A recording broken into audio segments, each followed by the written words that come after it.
आमी उचात्ता तो भावार्थ थीर सांबाळुया, कारण स्वर्गार खुद देवा वचीर पावला तसलो उत्तम व्हरतो महायाज्ञीक आमकां आसा, तो जेजू देवाचो पूत.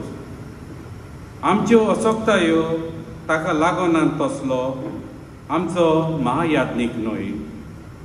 ताणें पातो करूंक ना खरें, तरी आमचेच भाशेन सगल्या जिन्साच्या ताळण्यांनी कोश्टांनी ताची परिक्षा जाली. तोर विस्वासान कुरपेच्या शिवासना लागीं सरुया.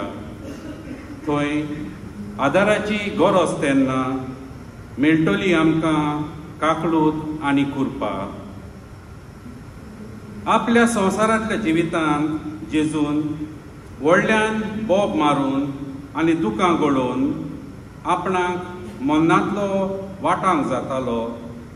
ताका मागणी आनी प्रार्थना केली तेन्ना ताचे भोगती पासत